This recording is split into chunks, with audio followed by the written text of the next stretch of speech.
nice and cool in here.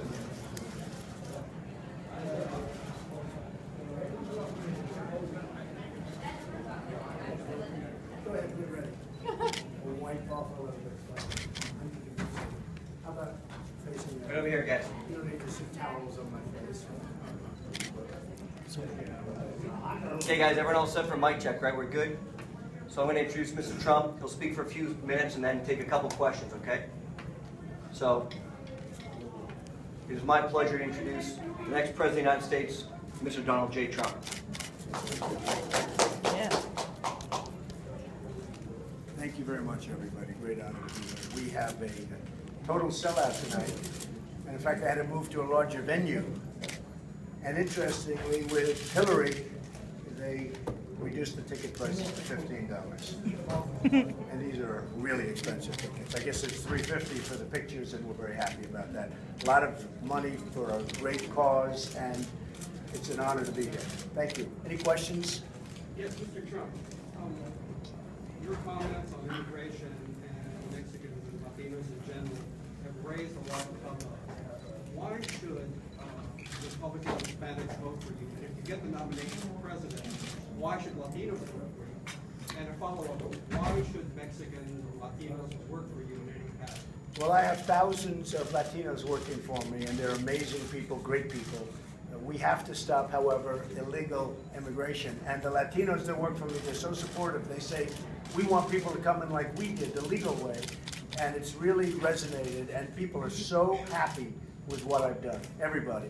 So we have a great relationship. I have a great relationship with the Mexican people. I mean, we have so many that work for me and buy apartments from me.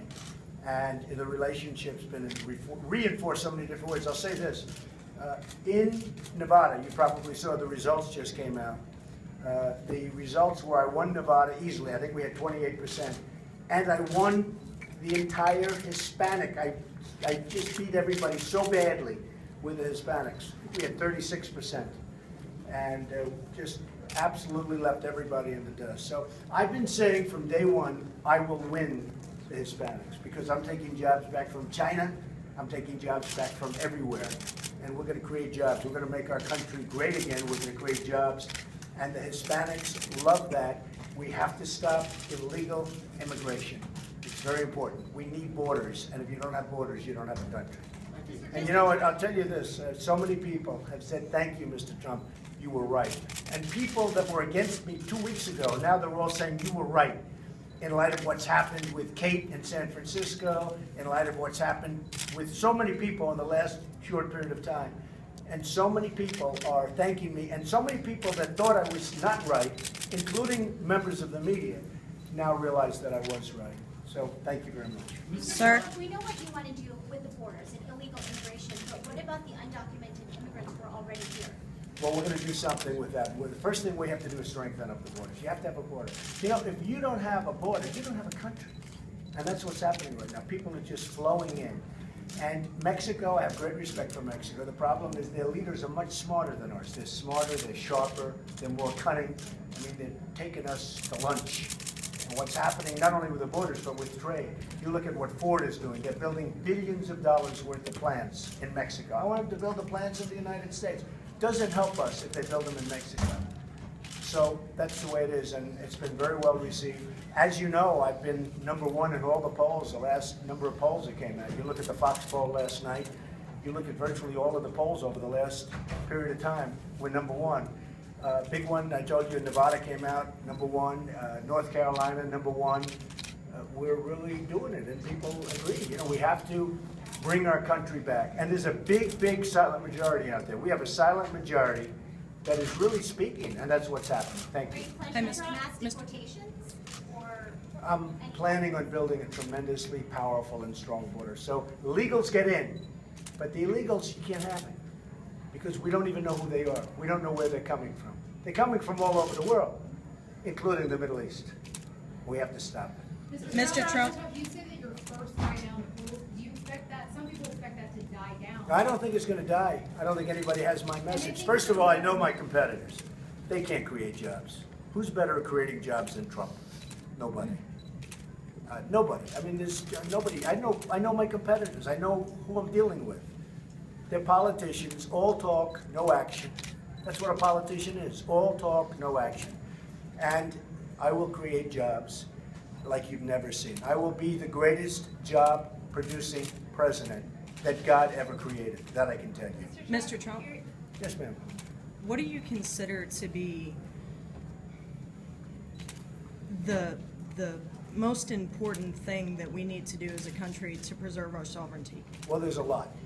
There's a lot. You have to stop the illegal immigration. You have to strengthen up your military because our military is just being decimated. I mean, we send weapons to our so-called partners, and a shot's fired in the air, our partners leave. We lose 2,300 Humvees. You know what that is? Armor-plated Humvees. 2,300. You say, wait a minute, it's 3, it's 4. No, 2,300. In one day, a shot is fired in the air. They all flee. This is what we have. And then the enemy takes over these brand new armor-plated Humvees, and we don't have them. They have better equipment than we have. So we have to strengthen up our military. We have to repeal and replace Obamacare because it's going to destroy the country. It's getting worse and worse. And as you know, when you look at the premiums, when you look at all of the things having to do with Obamacare, it's been a disaster. And it doesn't really kick in big league until 16. Mr. Trump, Hillary Clinton unveiled her economic plan. Part of that was profit sharing. Wanted to know what you think of her plan. Do you share profits with employees? Well, I've had so many great employees, many of them Hispanic. I've had so many great employees. My employees are really happy. I've given them great education, great health care, great everything. Far better than Obamacare, that I can tell you. And you have to understand Hillary. Her biggest source of funds is Wall Street. Wall Street is backing Hillary. Guys that I know very well from New York, they're pouring money into her campaign. They're doing it for a reason. So don't be misled by Hillary. Hillary's going far left until she gets the nomination, and believe me, she'll veer the other way. You've said positive things about her in the past. You've given it. I have. Look, I've known her. I've contributed to everybody. I'm a businessman. I contribute to everybody as a businessman. You know why? When I want something, I get it. And you know, that's unfortunate because that really makes a bad system. But I've contributed to so many people, Republican, Democrat, because as a businessman, and who gets approvals better than Trump? Like, nobody. When I want something, I get it. And unfortunately, that's not necessarily good for the country. But that's the way the system works. The lobbyists, the lobbyists, right? The special interests, the donors, they get what they want. I don't need money. So the beautiful thing is, I don't have people giving me, I don't owe anybody any favors. When you see Bush raised $100 million, you see Hillary raised almost $50 million, everybody that's putting up money is going to get something. Don't be naive. They're going to get something. And a lot of the things they're getting is bad for this country. Good for them, bad for the country. This week, Hillary Clinton commented on your comments and was saying, basta, enough, Mr. Trump. Well, she said my tone. And I'm saying to myself, can you imagine how pathetic that is? She's talking about my tone because I'm aggressive and energetic, which is what the country needs. She doesn't like my tone. And there are people whose heads are being chopped off in the Middle East, especially if they happen to be Christian. Their heads are being chopped off. You have the border, which is rampant with crime. You have all of the problems that we have. Not only that, crime in the inner cities. Hundreds and hundreds of deaths a year. It's like war zones. I don't have to name the cities. We all know the cities. And there's plenty of them, far more than you even know. Hundreds of deaths in each city, sometimes on a monthly basis. And Hillary's saying, the tone. That's the problem. Politicians. All talk, no action. Nothing's going to get done. If Hillary gets in, this country is in big trouble because she won't take back our jobs from China. She's totally controlled by people that love China. And if Jeb Bush gets in, it's the same thing. It's a politician. They put up $100 million for him. They will totally control him just like a puppet. They will totally control Hillary just like a puppet. And who knows the system better than me? I was like one of the biggest players in the world in the system. Now I'm saying I want to make our country great. And nobody's controlling me. If I want Ford to move that plant into the United States, they'll do it, believe me. Mr. Trump, I wanted to ask you about gun control, Second Amendment, very important to our Kansans.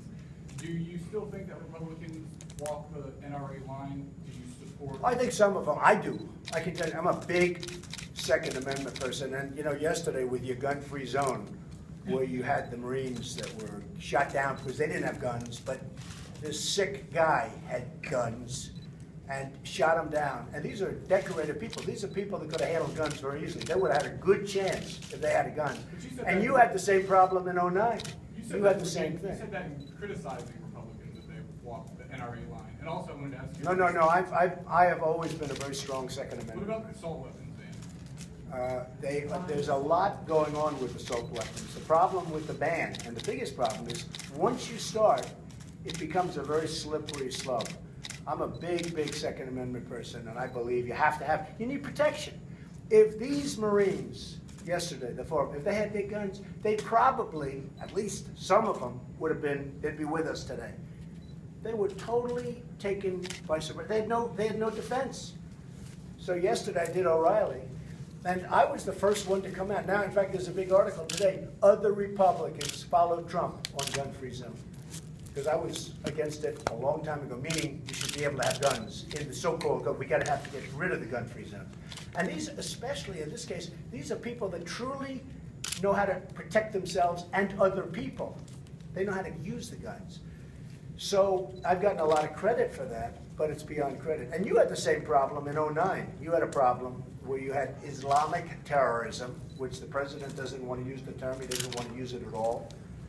And you know, to fix the problem, you have to know what the problem is. I'm not sure he even knows what the problem is. Okay? Mr. Trump, you talked about terrorism. Can we talk about things that people are calling domestic terrorism, like the burning of black churches and race relations? It was terrible. I mean, what happened What are you going to do recently? Well, you know what that is? A lot of it's spirit. You got to have spirit in the country. The country is so divided. We have to have spirit. You know, one thing interesting, when Obama got in, I said, I don't think he's qualified. I don't think he's going to be good. But you know, one thing he'll do is he's going to be a good cheerleader for the country. It turned out that he's a terrible cheerleader. He's very divisive. He's a terrible cheerleader for the country. And we're going to change that around. Okay, anything else? Who's on your list for potential VP candidates? Too early. Running mate? Too early. And look, a lot of good people around, but too early. If you Well, don't what do get you the think? nomination, will you run as an independent? Everybody's asking me that question. Will I run as an independent? I'm interested in running as a Republican. I'm leading all of the polls. We're doing great. And actually, for second, I'm doing great. I'm not interested in second. But for second, if they go first and second, which is just one more of their stats, I'm doing great. No, we're doing very well. The best chance we have of beating the Democrats is for me to run as a Republican. So many people ask me the question, will you run as an independent? I want to run as, I'm in first place. I want to run as a Republican. Best chance we have. Mr. Trump, what do you have to say to the Huffington Post deciding to cover you in their entertainment section? Well, I gave a little thing. You know, I've never been a fan of Arianna Huffington. I think she's a terrible person, you know, very personally. I've never liked her. She knows that. In fact, if you look back at my tweets over the years. So she did that, and they're getting killed because, you know, it's very interesting. In the Huffington Post, I'm #1 in the Huffington Post poll. Did you know that? So it just happened. But they come out with a poll of #1. No, she's not a fan of mine, meaning she doesn't like me, and she's a terrible woman. I know her. She's terrible. She's a major source of problems for a lot of people, especially her ex-husband. But beyond the Huffington Post, do you think that there's still a sense among media pundits that this is a publicity stunt, that you don't really want to be president? I mean, do you think that you're still being covered or perceived that way? I don't think so. No, not anymore. I mean, look, before I announced, very interesting, because before I announced, everyone said, well, he won't run, he won't run.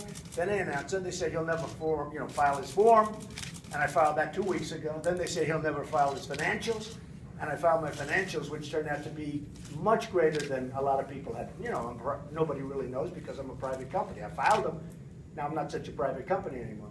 But I filed the financials, and it's got a tremendous net worth, tremendous company. I built a tremendous company. And very little debt, great cash flow, all iconic assets. I mean, I have some of the greatest real estate assets in the world. And all I'm saying is that I want to do that now for the country. We owe $18 trillion.